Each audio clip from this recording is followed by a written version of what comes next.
Alam nyo, no, na ang buhay talaga natin dito sa mundong ito ay napakaikli lang talaga. Huwag nyo pong aksayahin, no, sa mga bagay na walang kabuluhan dito sa mundong ito. No? Huwag nyo sayangin yung mga oras. Habang binibigyan pa tayo ng ating Panginoon ng mga oras, minutes, seconds, bumalik tayo sa Kanya, magsisi tayo sa ating mga kasalanan. Dito sa atin, no, marami talagang mga Kristiyano, no, mga taong nagpatawag sa kanilang sarili ng mga Kristiyano. Pumapasok sa simbahan, praising God, napupuri sa ating Panginoon, at nagsasamba. Pero hanggang doon lang yon. Pero wala dito ang Panginoon sa puso.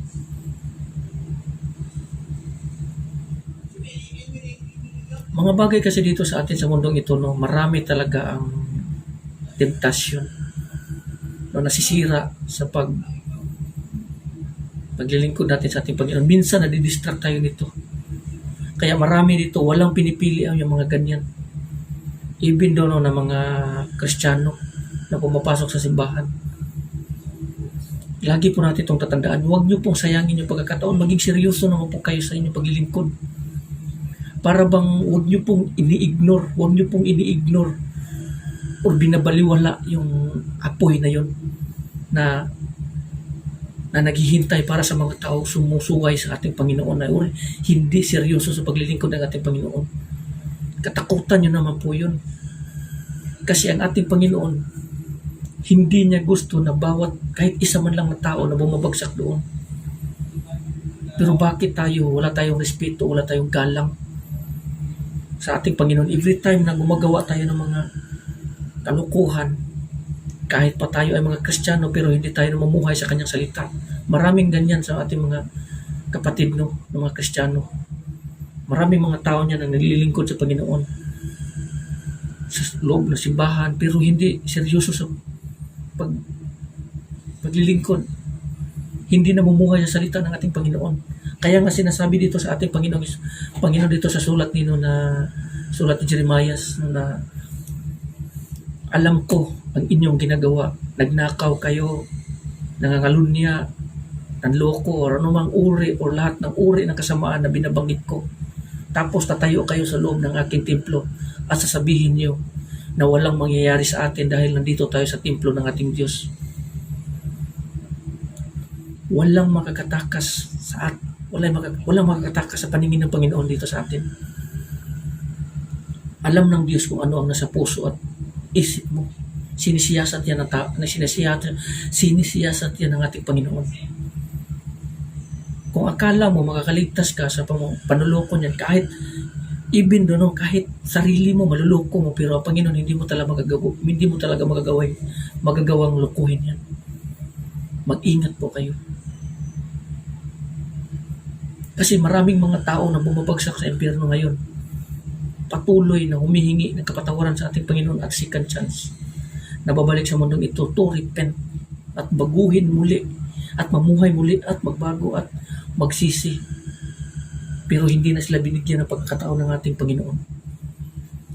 Ang ating Panginoon nagpadala ng maraming mga propeta. Isa na doon si Angelica Zambrano.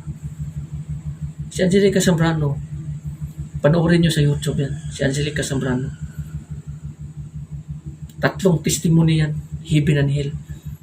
Pinapunta yan siya ng Panginoon doon sa langit at saka sa impyerno. Pinakita niya at binalik siya ng ating Panginoon dito upang ipangaral niya ang katotohanan na ang impyerno ay 100, sobra pa sa 100% na totoo kaysa sa buhay ng tao. Kung anong ginagawa ng mga tao dito sa mundong ito, yun pa rin ipagpatuloy ng mga tao doon sa impyerno. Yung mga ginagawa nila.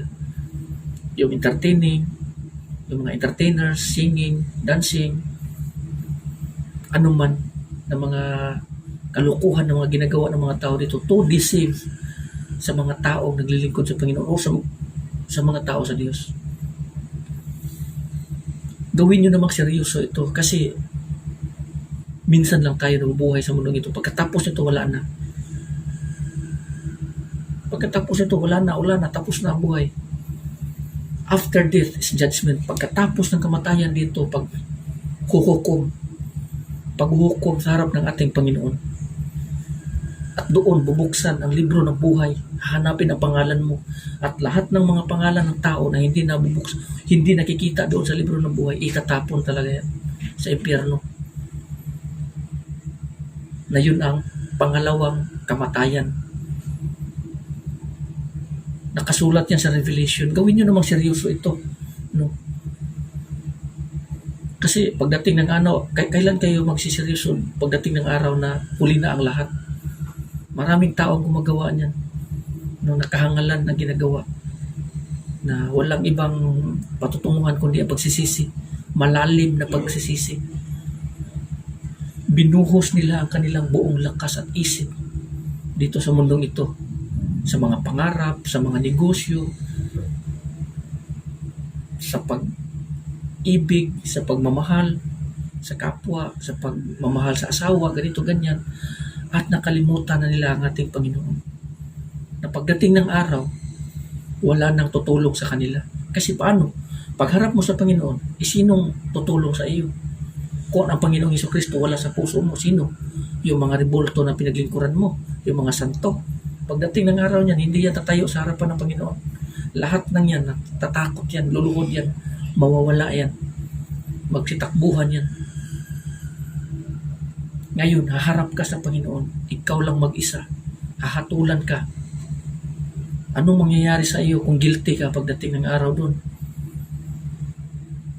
Mingiti ka ba? Hindi. Kaya mag-ingat po tayo, huwag nating sayangin yung buhay natin. Minsan lang ito. Minsan lang to.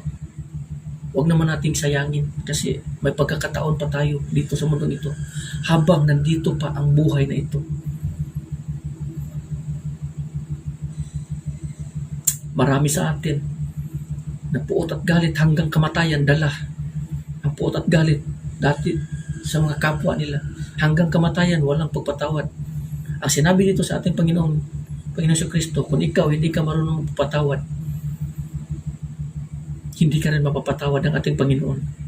Ang sinabi ng ating Panginoon Jesucristo doon kay Angelica Zambrano, if that person that failed to forgive that person, that if death, sinabi pala doon, if death, pag ang kamatayan, surpresang dumating sa isang tao na bigo sa pagpapatawad, ang tao na yan, diretso talaga sa impyerno yan. So marami sa atin yan na ganito. Huwag nating sayangin ang buhay na ito. Ang sabi ng ating Panginoon dito, no, habang nandito ka pa sa lupa, makipag-ayos ka na sa iyong kapatid. Huwag mong hantayin na darating pa ito doon sa hukuman at ang sheriff siyang magtatapon sa iyo doon sa bilangguan, which is impyerno. Yung sheriff na yun, yung mga anghel. Yung hukuman na yun, yun yung Panginoon. Dito sa lupa, yung sa daan pa lang kayo, magsitil na kayo doon sa daan, itong mundo na ito, itong buhay na ito. Habang nandito pa tayo, makipagsitil na tayo or makipag-ayos na tayo sa bawat tao. Huwag tayong magtatanim ng puot at galit. Ang gusto ng ating Panginoon sa atin is magpapatawad. Kasi lahat tayo dito sa mundong ito magkakapatid. Iisa ang pinanggalingan natin ang ating Panginoon. At ang katawan na ito, isa rin ang pinanggalingan ang lupa. Nung ginawa ng Panginoon ng tao, ginawa niya ito mula sa lupa. At hinipan niya yung ilong ng tao upang magkaroon ng buhay. At yung buhay na yon, babalik yun sa Panginoon. At itong lupa, itong katawan na ito na galing sa lupa, babalik sa lupa at mabubulok. Kasi doon yan nanggaling. So anong silbi ng iyong pagiging mapagmataas at masyadong matapang sa mundo ito? Anong silbi ng lahat ng nun? Lahat ng pagsisikap mo, ipangyumaman, kung pagdating ng araw, kukunin din sa iyo buhay mo. Kaya nga doon sinasabi, no, na anong halaga ng isang mithiin kung buhay rin naman ay babawiin. Maraming mga tao na sa kagustuhan na yumaman, napapalayo talaga sa Panginoon. Sila lang mismo ang nagligaw sa kanilang sarili, nagbigay ng maraming problema, at dahil dito, napapalayo sa Panginoon. Dahil nga sa kagustuhan na yumaman.